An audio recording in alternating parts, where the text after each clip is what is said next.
Hi everyone, thank you so much for joining us. My name is Alyssa Chow and I'm an attorney in the Sacramento area dealing in probate and estate planning. Today we're going to talk all about wills and living trusts, and hopefully I'll be able to answer some of your questions regarding estate planning and how the estate planning and administration arena works. As far as my background, I'm born and raised in the Sacramento area. I have a lot of involvement with ACC. I used to volunteer at ACC back when I was in high school. I have quite a bit of connection, and I do very much love the mission statement of ACC. So I've kept a pretty close relationship with ACC over the years. You probably, if you're frequent players of pickleball, might have even seen my mom out playing pickleball as well. I'm also involved with SASF, which is the Sacramento Asian Sports Foundation down in Elk Grove area. And so I'm just really happy to be here to chat with everybody about estate planning and again, answer any questions that you all might have about the process. So first,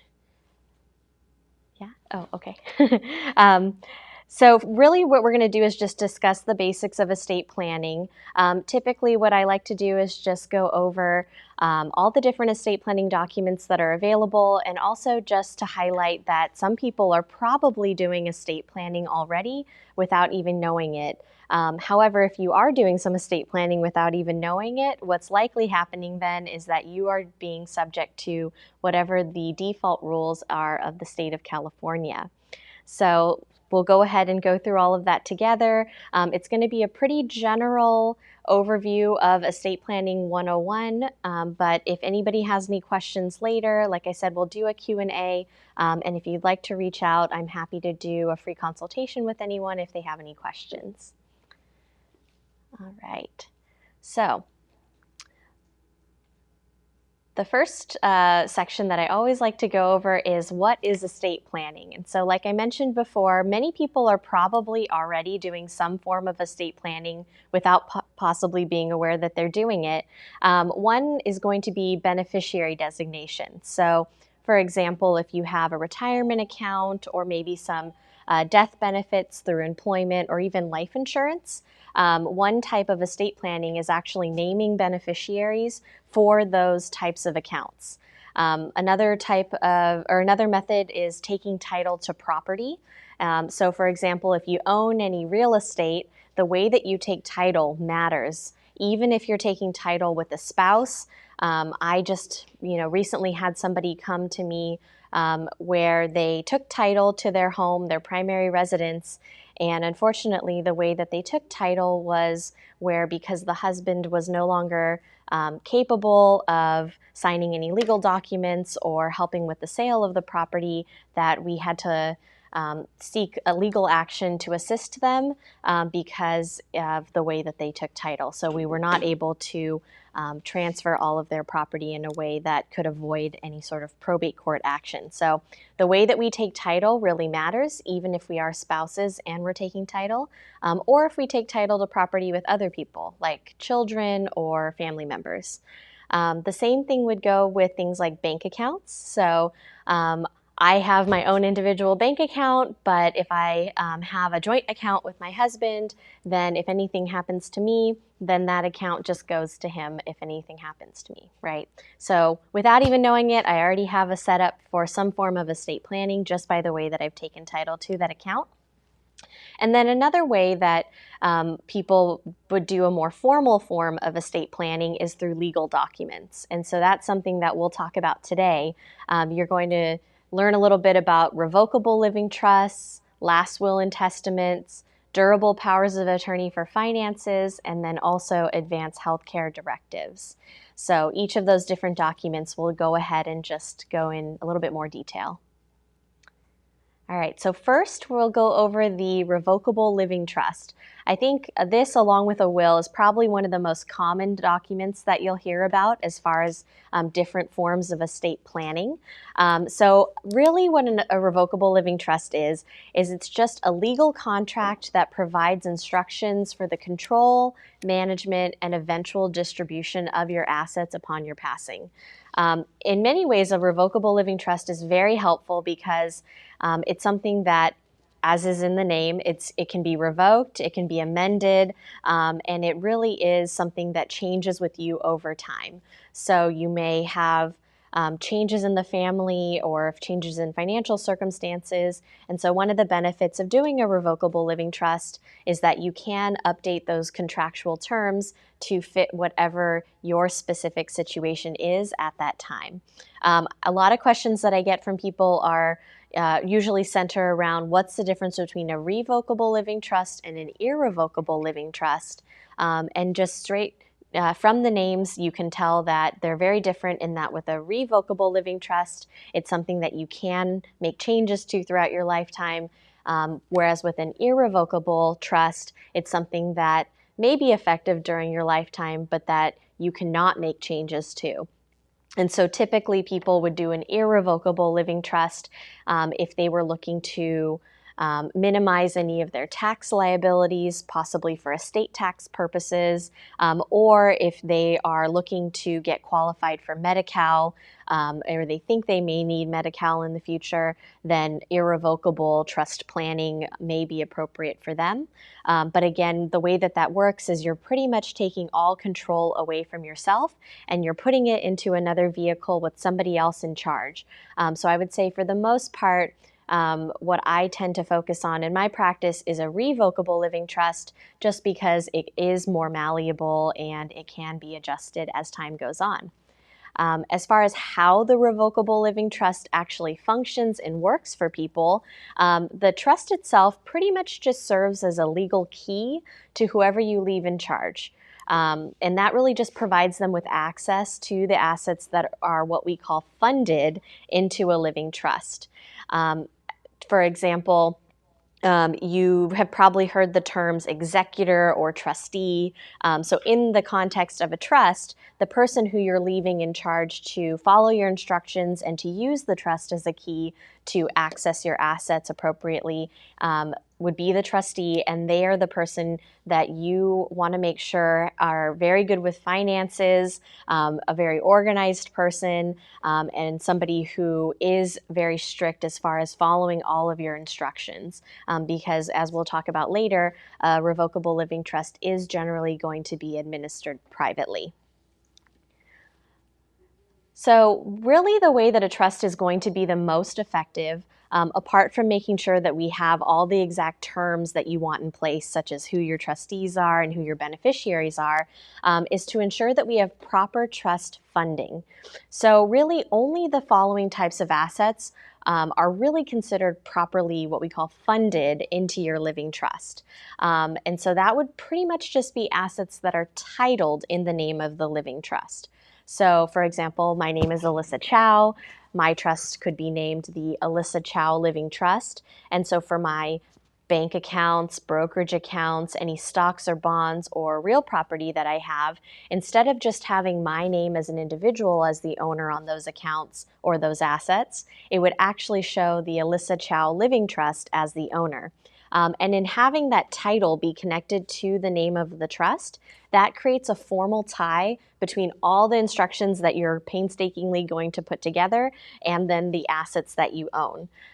One mistake that I see the most happen is people will set up their trust, they put a whole list together of all of the assets that they own, typically in what we call a Schedule A, but they don't actually move forward with taking any of the steps that they need to actually fund the trust or retitle assets.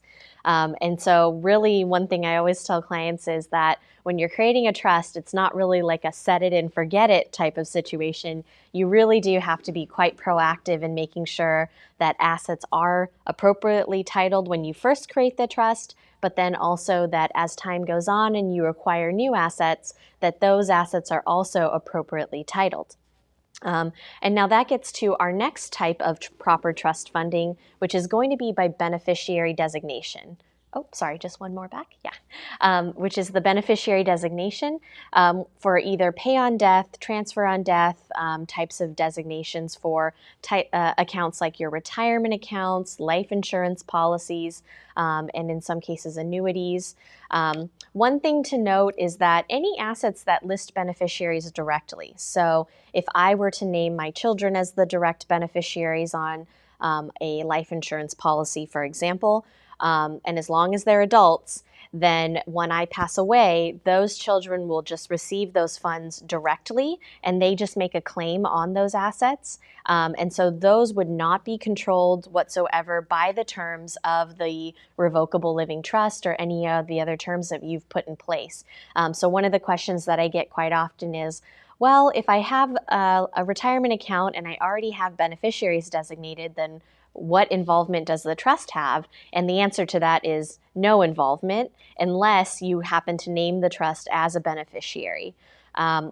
Most situations where someone would name the trust as a beneficiary would be if you do have any minors, because minors in California cannot receive funds outright.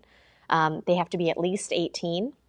Another example would be if you were to name a beneficiary and they were on public benefits. You don't want them to get disqualified from public benefits, and so you may consider naming the trust as the beneficiary instead, and then the funds would basically flow through the trust to that beneficiary, subject to very strict instructions and requirements that allow them to keep their public benefits. And then another example of somebody who you might not necessarily want to name as a direct beneficiary, and where you may name the trust instead, is someone who's not very good at managing money. So frequently I'll have clients come in and they'll say that they have 2 children, and one child they have no concerns about them managing money, but the other child maybe has significant debt or is not the best and does not have the best track record with managing their own assets. And so sometimes when those situations come up, naming the trust as the beneficiary may be the more appropriate method, so that then you, as the person who is creating the trust, can control how and when your beneficiary is going to receive those assets. Okay, so next we'll talk about a last will and testament and the different types of last will and testaments. So first is probably what is going to be the most common type of document that most people think of when they think of a will, which is really just a standalone last will and testament. And that document basically just allows you to state where you want your assets to go upon your death and who should be in charge. I think Hollywood really makes it seem like this really easy process where all you do is you just write out what you want. Upon your passing, the whole family gets together and then your attorney just reads the will. Unfortunately, I wish that it was that easy, but I'm not really sure where in the US that ever really happens unless all that needs to be distributed is personal property. So in most cases, if somebody has a house or accounts that were just in their name and all they did was a standalone will, that typically is going to require a probate administration, which we'll talk about in a moment. But the other type of last will and testament that is more common in the context of if you do a full estate planning portfolio and you have a living trust, is going to be your pour over will. And it's more colloquial. You would actually just see the title last will and testament on the document itself. But in effect, what you are saying is that if I pass away and I don't have an asset that's properly funded into my trust, or I don't have a beneficiary designated that's not the trust and that can't go to somebody directly, then I want whoever is in charge of my trust to essentially step in and use this pour over will to basically just scoop that asset up and just pour it over into the trust. So it really just acts as a backup document. And there are some nuances to how that document gets used and whether or not the probate court needs to get involved. But hopefully, in many situations, that document does not have to be used, or if it does, it's for a very small and somewhat minimal purpose. So next, let's talk about probate. So I think one of the most common misconceptions that I hear from people is that having a will avoids probate, or basically saying, as long as I have a will, that's really all I need, right? And in classic attorney fashion, typically what I say to people is, it depends.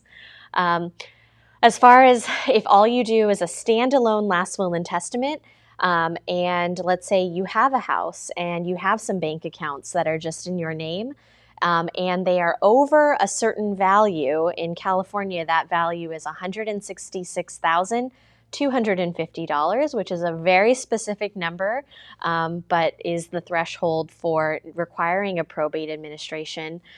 If you have assets that are in excess of that value, then the only way for that will to be administered is in the probate court. And so the probate court itself is the only entity with the authority to oversee the administration of a last will and testament. And so let's talk a little bit more about what probate court is, just so that we can get an understanding for why we want to avoid it or why we may want to avoid it. So for any individual who either has insufficient or no estate planning documents at all, like I mentioned before, the probate court will oversee the administration of the estates of either incapacitated or deceased individuals in California.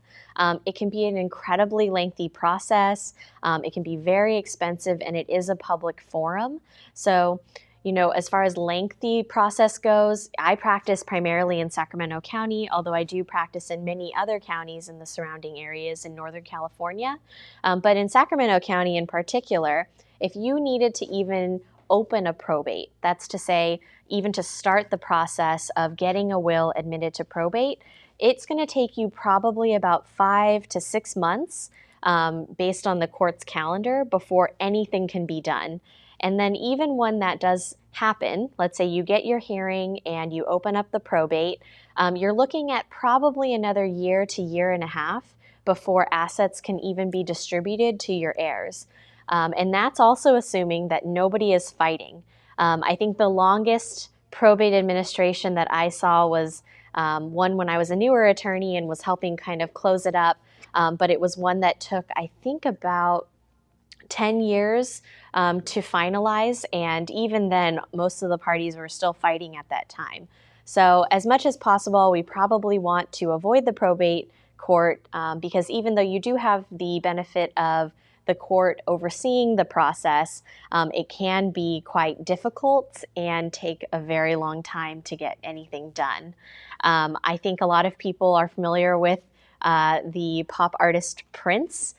So when he passed away in 2016, I think it was April of 2016 he passed away. He was an example of someone who passed away with having no estate planning documents at all. And so he actually, his estate is still being administered, and he unfortunately, because he did not do a will or any estate planning documents, is now subject to, or rather his estate is subject to, the default rules of California. And so California is just going to assume on his behalf who he would want his heirs at law to be. So the probate court generally is not a very forgiving venue for people if, as far as timing goes and expense goes, and also just we don't know whether or not this is exactly what Prince would have wanted, but for better or for worse, now California gets to dictate what happens with his assets. As far as expense goes, on average, you're probably looking at a minimum just for expenses to the court and to other third parties in the probate process. You're looking at about, I usually estimate with clients, somewhere between $1,500 to $5,000 in just third-party expenses. And so that's going to be stretched out over the course of the probate administration, but something that, depending on whether there's cash in the estate, you may need to pay out of pocket and hope to be reimbursed at the end from the estate. For attorney's fees, that's calculated in a little bit of a funky way, but there basically is a statutory scheme for how attorney's fees and also your executor's fees are going to be calculated. So for example, if I were to pass away and I left behind one house, and I have one child and they are going to be the sole heir of my estate, even though it seems very straightforward and pretty simple, unfortunately, as far as the attorney's fees go, because it is statutory in nature, you would be looking at $9,000 in attorney's fees just to get the full probate administration completed. And so, as far as the total expense that is involved, that can be pretty expensive if all we're dealing with is a piece of real property for transfer. And so a good alternative to that would be a proper estate planning. And again, as far as the forum goes, a probate administration is public. So even pre-COVID days, people could just show up to the courtroom and learn all about who your family members are, what the assets are that are being administered, and if parties are fighting, then they have a front row seat to whatever the drama is. So when you're dealing with the probate court, it is public, and any of those documents, for the most part, are easily accessible by the public and can be viewed or downloaded or purchased. All right. So the next question that I typically get is, what is the difference between a will and a trust? So we've talked a little bit about the revocable living trust, the irrevocable trust, and last will and testaments and different types that are available. But really, just as a summary, the primary difference is going to be that with a will, you are likely going to require a probate administration. Whereas, oh no, I'm so sorry. I think my presentation, the trust side got a little bit mixed up. But with a will, you would likely require a probate, whereas with a trust, you would not require probate or any sort of court action unless parties were fighting. With a will, it is a public forum when you're dealing with probate. Whereas with a trust, it's a private forum because it is a private legal document that can be administered privately outside of the court's jurisdiction. And then with a will, it's effective only upon your death. Whereas with a trust, it is effective basically the day that you sign the document. So it is a living trust document. And I always joke too that the day that you sign a trust document, it's kind of like the birth date of that trust. And so you basically get to continue to administer that trust during your lifetime. And it's a very effective document if you ever were to become incapacitated at any time during your lifetime, because whoever you've designated as your successor trustee can step in and use that trust document to administer your affairs for you according to the instructions you've left behind. Whereas if you only have a will, that document, again, only becomes effective upon your passing. And so if you're incapacitated, then that will is not going to do anything for you as far as administration of your affairs. Okay. So now we're going to talk about a couple of the other documents that are available in a traditional estate planning portfolio. At a minimum, I would say most adults are going to need powers of attorney. So in California, that's broken up into two different types. The first one we'll talk about is the durable power of attorney for finances, and that basically just allows you to appoint an agent to act on your behalf regarding finances, which is going to be during your lifetime, and that's even if you become incapacitated.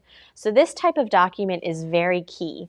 I oftentimes have people come into my office, usually children who have older parents, and they say, my mom had a stroke and I need to get into her bank account, but it's only in her name, and bills need to be paid, the mortgage needs to be paid, I've got all these medical bills that are coming up, I need to deal with her insurance, or I need to pay taxes, what can I do?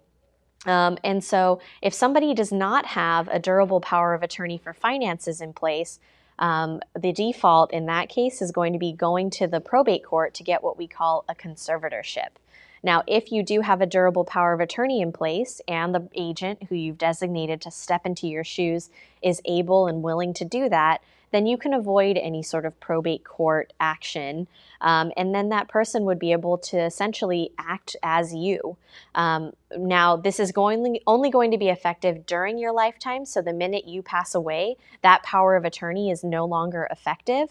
But for many people, that is a key estate planning document that is very, very helpful in the event of incapacity and for being able to maintain someone's financial affairs. And now the next document that we have is the Advanced Healthcare Directive. Also very important. It allows you to appoint an agent to basically be able to step into your shoes and make any sort of medical decisions for you during your lifetime if you can't make those decisions for yourself. That typically is going to include specific instructions that you provide related to types of treatment or withholding of treatment that you prefer, end-of-life decisions, and even post-death preferences for burial, cremation, organ donation, and any other preferences that you may have. There's also some optional directives that are available as well related to feeding or hydration in the event of dementia or some sort of major neurocognitive disorder that might happen to you. So these are pretty key documents as well, so that somebody does not have to go to court to ask for permission to make these decisions for you.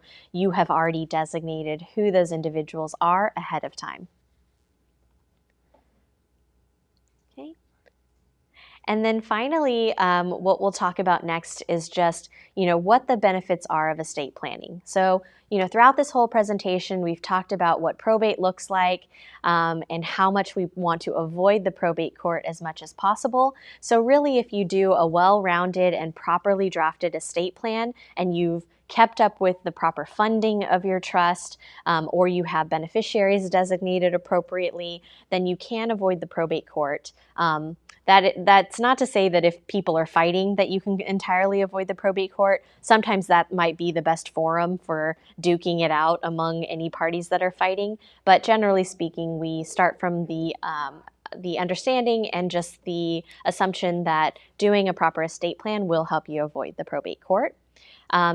Another benefit of estate planning is that it does provide ease of administration of your affairs according to your wishes. So a huge benefit, right, is that you get to dictate who's in charge, how assets are managed, whether assets get sold or rented out or kept for the benefit of somebody else, and ultimately who is going to receive the benefit or the distribution of those assets.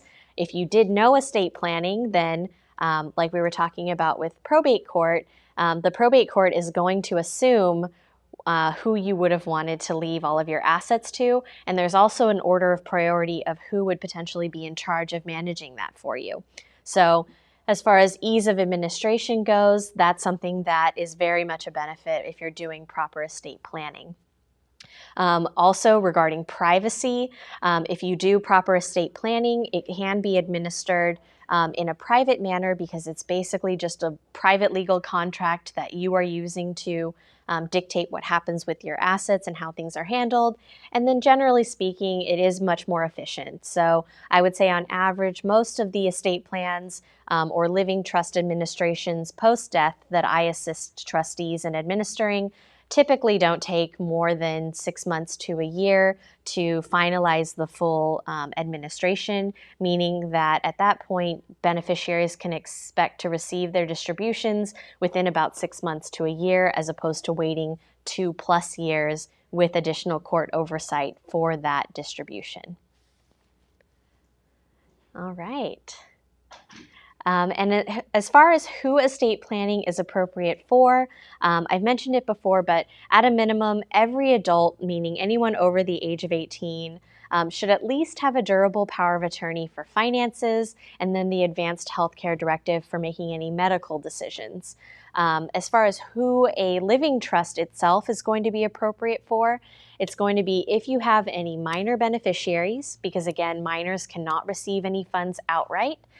If I were to designate my child and they were a minor as the direct beneficiary on my life insurance, then they actually cannot receive those funds outright, and California would require that a guardianship be established even if they have a surviving parent that is alive to handle those things for the child. And so minor beneficiaries, generally you would want to do a living trust for if you were to pass and they were still minors. And then the other kind of gauge would be if you have assets that are worth over $166,000 or $166,250 in value, and or you have any real property. I think one question that I get a lot is relating back to beneficiary designations, which is, well, does that $166,250 value count if I have a retirement account and I name a direct beneficiary? And the answer generally to that is no. So if I have a $200,000 retirement policy and I name someone as the direct beneficiary, that policy would not count in that $166,250 value. That number there pretty much is going to be reserved to anything that I leave in my name individually, that is not titled in the name of a trust, that I don't co-own with somebody else, and that I don't have a beneficiary designated for where that beneficiary either is not available or incapable of managing those assets. Okay. And with that, that's my full presentation related to estate planning. So now we're going to take some questions that people have been sending in throughout the presentation. Okay. All right. So I do have, this question comes from Marilyn. Marilyn says, I have a living trust. Do I need to see an attorney to change beneficiaries, or can I just write it out and sign and date myself? Good question, and thank you for the question. Usually, a living trust is going to have specific provisions for how an amendment should be done. I have had situations where people have written out their own amendment, but you generally do want to be really careful, and it sounds a little bit self-serving as an attorney, but I generally recommend that you do see an attorney just so that you know for sure that the amendment is going to be in line with the format and the structure of your existing trust, and that you're not accidentally conflicting with any other provisions that are in your trust when you do that amendment. Okay, and in some cases also, some trusts do require a notary acknowledgement for any amendments or changes, and possibly also delivery of documents to certain parties. So again, it just depends on what the trust provides for, but I generally recommend that you seek the advice of an attorney for assistance. Okay, so next question is from Maxine, and I apologize if I'm squinting. I actually probably should get my eyes checked sometime soon. But what are the proper steps to make changes in a will or to make changes in a trust, and what is the best way to amend a trust? So as far as the proper steps to make any of those changes, like I mentioned with Marilyn's question, you do want to make sure that you are acting specifically in line with whatever your existing trust document says. In some cases, those documents will say that it requires, if there's two creators of a trust, so you and a spouse created that trust, sometimes the trust will require that both spouses, that both spouses execute and sign and actually get their signatures notarized. So it just depends on what it requires. All right, and then the next question from Maxine is, what are some mistakes that people make when making a trust? Let's see, I would say just not thinking through who your trustee is going to be. I think a lot of times people assume that, let's say they have 3 children, and they think, well, naturally, I have to name my oldest as the first trustee, successor trustee, my middle child as the secondary, and my youngest as the third. And that's not always the most appropriate order. Maybe the oldest doesn't live in California or doesn't live near you. Maybe they are not the best at handling money. So I think what people really need to think about is who they think is going to be the most appropriate person to manage things for them, and who may be more organized, and who possibly are able to, someone who's possibly able to manage finances in an effective and efficient way. All right, this question comes from Jill. It says, I worked with an attorney to develop a living trust 20 years ago. Under what circumstances does the trust need to be updated? Oh, and thank you. For a lot of people, I get this question a lot, right? How often do I need my trust to be looked at? For most people, it's going to be if there's a big life change, like there's a death in the family, or if it's a joint trust and one of the creators of the trust passes away. That's a good opportunity to meet with an attorney to see if anything needs to be adjusted. On the flip side, if there's a life change where there maybe are new children or grandchildren, then that's also a good opportunity to update.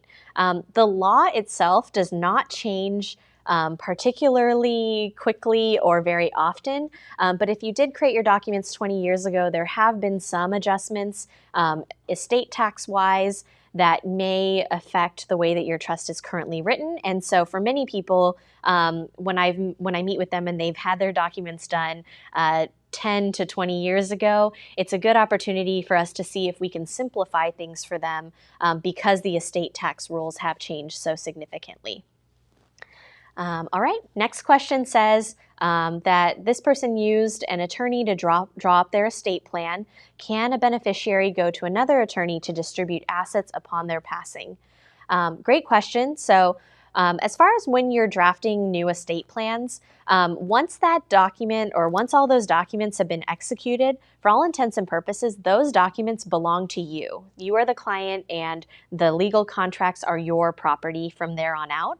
So even if you had your documents done by an attorney and you maybe are not super happy with how that went, or that attorney just isn't available anymore because they've retired, then you can always take those documents to another person to make the updates. And later on, upon your passing, your trustees or whoever you've designated as the person to step in for you can go to any attorney that they'd like to administer the trust.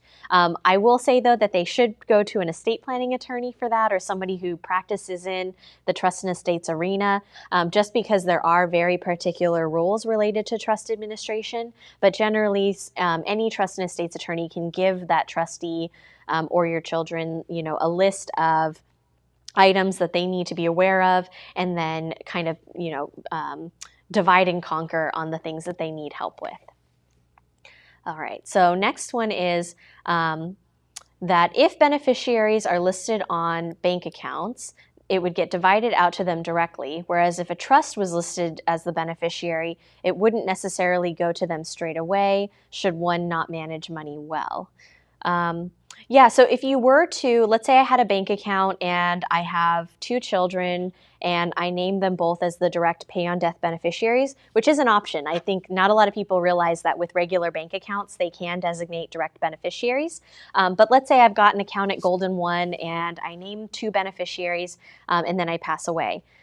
Generally speaking, as long as they have the death certificates, they would just go in, present that death certificate to a banker at Golden One, and then that money would just be divided to them equally. The banker would essentially, just turn the funds over to them.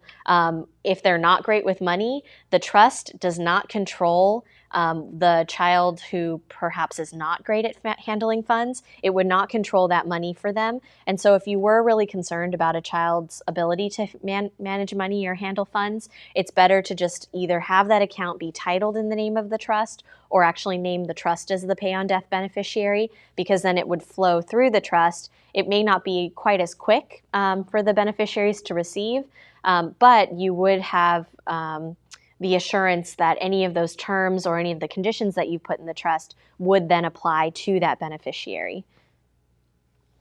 Okay, let's see. What kind of cost is associated with doing a trust?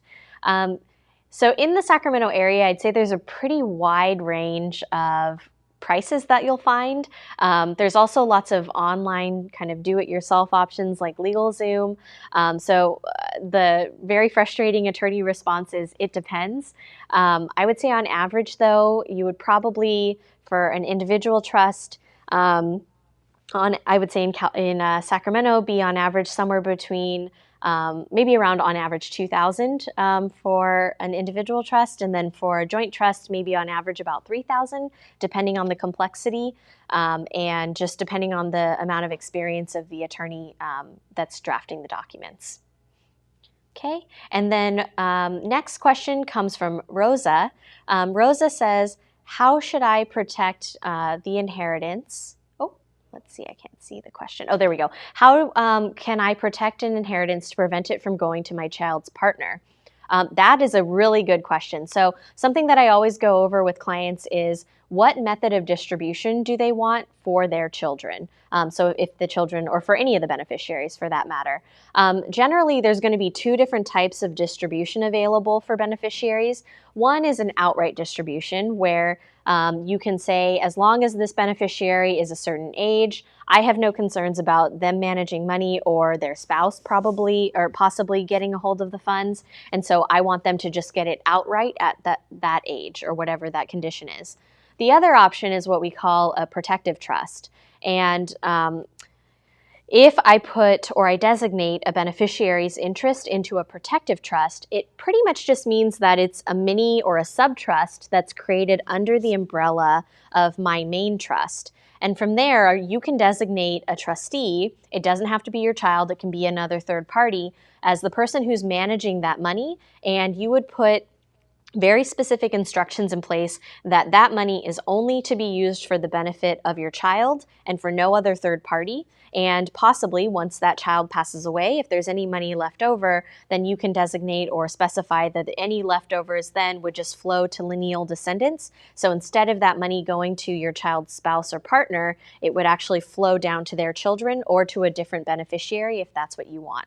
And so that's typically going to be the best method for protecting funds from a child's spouse or partner, just because generally speaking, even though inheritance is considered separate property, if you were to give a distribution outright to your child, nothing is really preventing them from commingling those funds with their spouse or partner.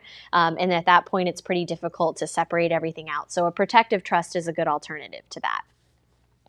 All right.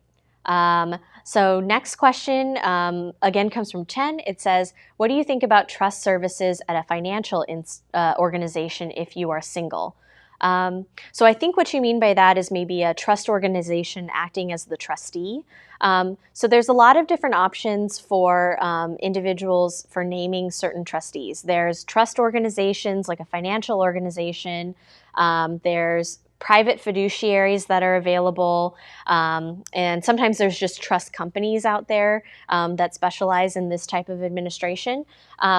I would say that there's pros and cons to each one that's available. So if you're going with a financial institution, for example, Wells Fargo or Merrill Lynch, right, you can name them as a successor trustee in the event that something happens to you and you can't manage finances or you've passed away. I do know that with financial institutions, they generally have a monetary threshold where there has to be a minimum of usually a few $1,000,000 in value for the trust estate before they are willing to actually step in. So it's entirely possible that you name a trust organization or a financial institution as the successor trustee, but they may or may not actually take the case if the total estate is not worth their threshold.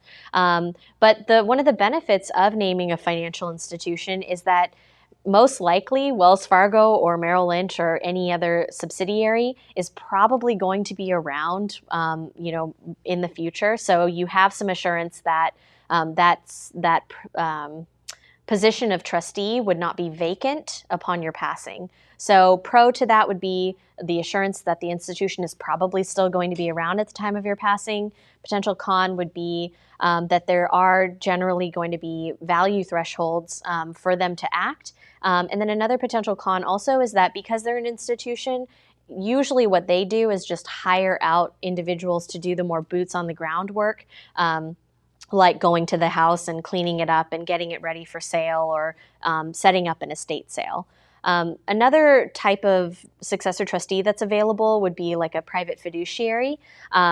Private fiduciaries are great because they do all that boots on the ground work, and you do have an opportunity to meet with them and know that they are the person who will be administering your affairs for you. Potential con, though, with that is that it's possible that that fiduciary may no longer be in business or may have retired at the time that you need them to work. And so you just don't necessarily have the same assurance as you would with a financial institution. Many times, though, I do recommend that people name at least 2 or 3 successor trustees just in case one is not available. So it could be good if you do a combination of both as successors if you don't necessarily have like a family member or a spouse that you would feel comfortable naming as the successor to any of your plans. All right, so next question says, I have seen trusts listed as family trust instead of one individual. What is the difference between the two? So if you have a married couple, usually they would do a joint trust and they would fund that trust with their jointly owned assets. That's a really good way for the surviving spouse, if one spouse were to pass. It makes it really simple for the surviving spouse to continue to administer just one trust as opposed to people having two separate trusts and then splitting everything down the middle and funding it separately. So generally speaking, with couples or whether they're married or not, I have some people who are in long-term relationships who own assets jointly but maybe are not legally married. But that's generally going to be maybe titled as a family trust, where it's one that was funded with the assets of a couple. Whereas if you're unmarried or maybe you don't have assets that you own jointly with your partner, people may decide to just do an individual trust, and you would probably just see it in their name individually. All right, so next question is from Cynthia. Says that my 401k and IRA have my trust as the beneficiary. Oh, let's see. My financial advisor says that's a no-no. My attorney says there's a way to avoid immediate distribution of these tax-deferred assets. Can you clarify? So I have to be a little bit careful about how I answer that, because if you are represented by counsel, I don't want to give you any advice that's contrary to what your attorney is saying. But I can say that generally speaking, it's not the most tax efficient to name your trust as the beneficiary of your 401k or IRA for any of those tax deferred types of retirement accounts. And that's just because whenever you name a trust, oftentimes the plan administrator or the financial institution where you have your retirement funds, they typically would require the trustee to just make a claim on the entire fund, which then would necessitate pretty high taxes. But in some people, in the case for some people, they do decide to name the trust as the beneficiary because they want the trust to manage the funds for their eventual beneficiaries, which maybe, again, could be minors or people who don't manage funds appropriately or someone who might be on public benefits. So it really depends on your specific situation, but your financial advisor is correct, and I defer to their judgment on that as far as it being a no-no to name a trust as the beneficiary unless you have any of those concerns that I've outlined. Okay, so next one is from Helen, and it says, what is the attorney cost involved in reviewing and providing recommendations to a trust created by another attorney? I'll say that generally speaking, most attorneys would just charge hourly for their time. So they would review the document. It usually is pretty good and very efficient, at least for my practice, if clients come in with a list of changes that they already know that they want to make or some questions that they have ahead of time, so that you can really focus in on what the particular issues are or maybe changes are that you want to make. So I would say most attorneys charge hourly, and they should give you an estimate for how much time they think it will take them to complete the changes that you're requesting. Okay. All right, so I think that's all of the questions. Thank you so much. If you have any suggestions or any questions about any future workshops, go ahead and just email to classes@accsv.org. And if you have any other questions also for me, feel free. I think ACC will have my contact information, so I'm happy to answer any questions. Oh, we do have one more question. It says, can you include as a beneficiary grandchildren that are not yet born?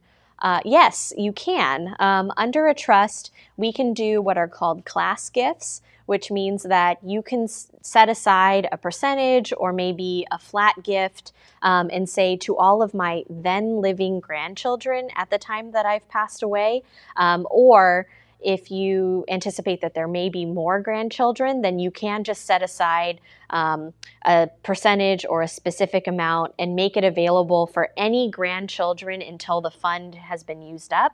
And some people like to do restrictions on maybe a max amount for each child, or restrictions on the use, so maybe only for education, something like that. But yes, you can.